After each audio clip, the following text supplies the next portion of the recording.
It's News Talk 106 to 108, and I urge you, fellow Dubliners and Irish people, to go immediately to the website newstalk.ie and see this man, Martin McAree, who is in studio with me as a Roman Centurion, because he has gone to enormous lengths to dress up today in genuine Roman Centurion garb. He's sweating like the proverbial in front of me, and I would have thought there'd be a wind blowing up your legs and you'd be actually freezing, but you're sweating. This is a roasting outfit that you have on you. It's all layers, lots and lots of layers. You have an under tunic, which is linen. Then you have the woolen tunic. Yeah.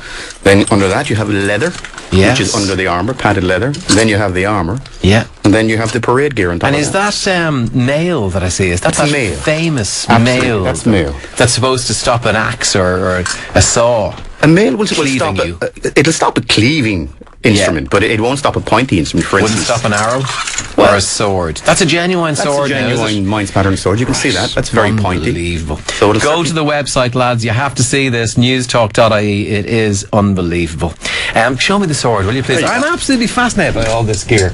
Oh wow! There's a fair bit of weight in that. There is. There certainly is. You'd need your strength. You don't wield it in the sense that you don't swing it. You stab. You stab. You primarily stab. Stabbing from with behind one the shield. arm. From behind the shield. Yeah. Right. It's sharp, isn't it? Well, it's not. It's not. Sharp, no. We wouldn't have them sharp. I wouldn't like an army of people coming at me with one of these things. And that's now. This is kind of disable me, is it? Get me a bad wound with this, and then finish me off with the knife. Generally, killing people is a waste of time. Is it? You've got to stop and take your time. So what you're trying to do is disable people. Really? Use the sword, hit them in a vulnerable part. The face is usually exposed. The eye sockets into the mouth. That type of a thing. Where'd you learn all this?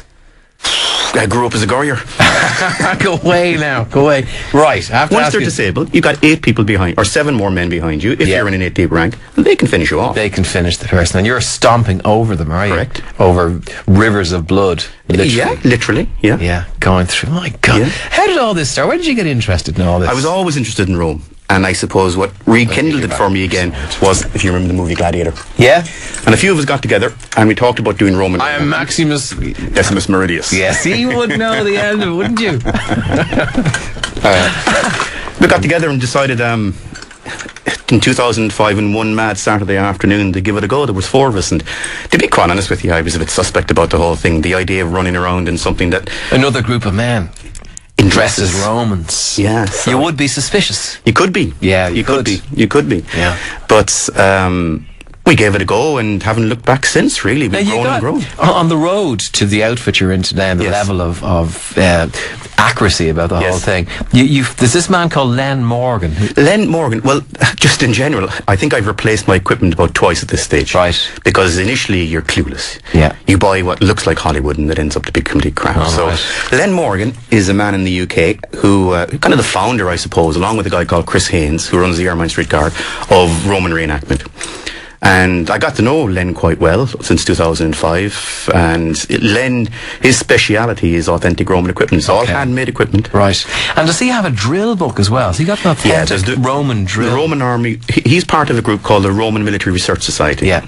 And they've done a lot of research into weapons. They've done a lot of research into general Roman history, but also into Roman drill. Yeah.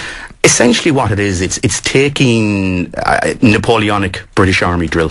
Yeah. And Latinizing, putting Latin commands on it, for want of a better word.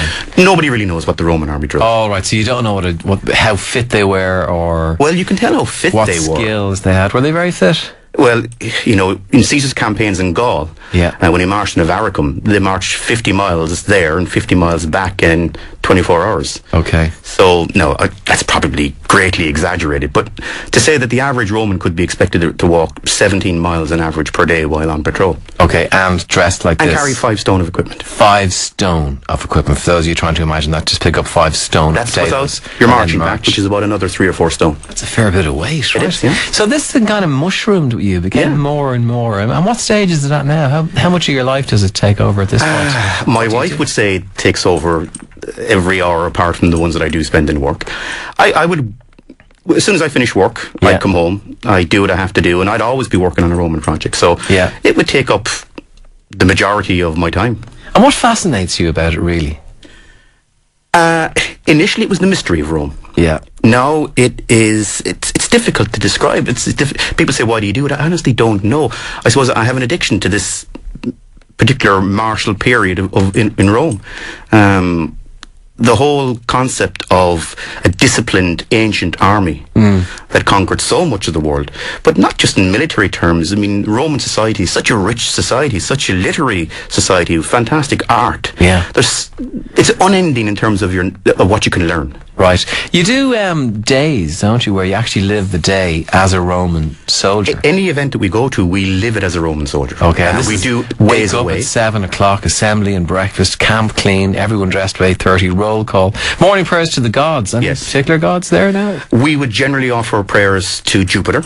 Yeah. And to Mars, the martial god. And, you know, as Romans were very superstitious people, we'd always offer a prayer to the local gods. Okay. Once that's done, give you good auspices for the day. You move on, call the roll, get the troops together and begin. Do you do battle? We do. We fight. We Ever do. get injured? Yes. Really? Yes. God. We try not to. What's this big stick you have? That's a Wheatus. I'd hate you to go without telling people about some of the stuff you brought with you. That's a Vetus. Centurions carried a Vetus. Yeah. It was a mark of rank. Okay. Essentially, it was a stick that was a pointing stick, for want of a better word, but it was also used to beat legionaries who fell out of line. Right. There's a very famous legion referred to by Tacitus in the revolt of the German legions called "Get Me Another." Yeah. Because he used to smash this and then say, "Get me another." Really? It's like an old Christian guy. brother or something goes through my mind there absolutely. for a He's a moment. Catholic church doctor What's before then. what's the one you have coming up at the weekend? Weekend, we're in the National Museum of Ireland on Kildare Street. Yeah. We're going to be running a Roman day. It'll be from 2 to 4:30. We'll have lots of Roman artefacts on display, Roman reproduction equipment, arms, armour, civilian stuff. We'll also be doing combat. Hopefully we won't be killing each other. And we'll be doing lots of children's How many activities. of you? There'll be 9 of us at the National Museum. All dressed as you are. Yeah. Kids are going to love that. They do. We give them foam swords and foam spears and they go at us and each other. Oh, brilliant. And you travel the world with this too, don't you? We do, yeah. I was on the website and some of what you do is going to places of Roman interest, isn't it? And looking at Roman artefacts. Absolutely. Did they ever come here?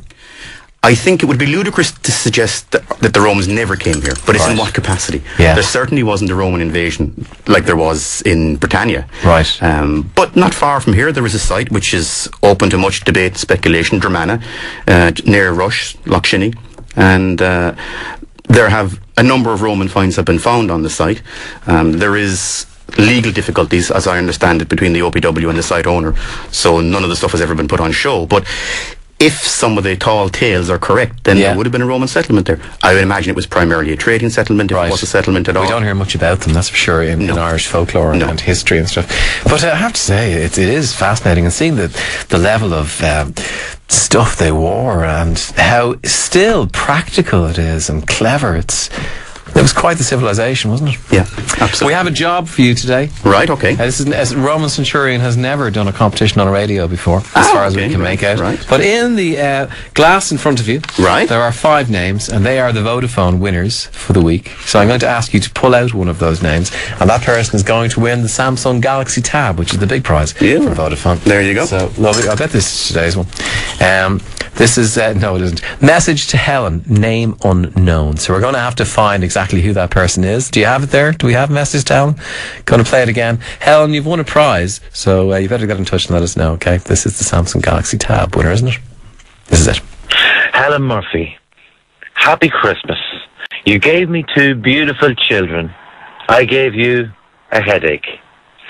You gave me understanding and listened to my every problem. I gave you Manchester United. I drove you up the wall. You drove me to the pub. When I said I couldn't do it, you told me that I could. Here's to happy Christmas, Helen, and a great New Year's end. I love you. Helen Murphy, my bestest friend. That is absolutely beautiful, and that has won you the Samsung Galaxy Tab this week. So you need to get in touch to let us know who you are. It's not Ivan Yates. Some people saying that's Ivan Yates. It is not Ivan Yates. Thanks very much for that. And get to hear them again on Christmas Day. We're going to play a selection of them for you on a special show for you on Christmas Day. But thanks very much to everybody who called the number. Really appreciate it. And thanks so much to Vodafone for the competition as well. Next week, a fantastic competition to tell you about. Easton's are launching their search for your favourite book of all time, and we're going to be a part of it, and I'll tell you all about it. next week. Also want to thank, by the way, researchers today, Claire McCormick and Alison Daly. Thank you very much, Sorka, Anne-Marie Cormack. Thank you very much for coming in. And could I just say, Tom, if you want to visit us, go to www.romanarmy.ie. I went there. It's a lovely website. I watched various enactments on it. Looks great. Martin, thank you very much for dropping in today. Lovely seeing you. I'd say you're dying to get out of that gear now.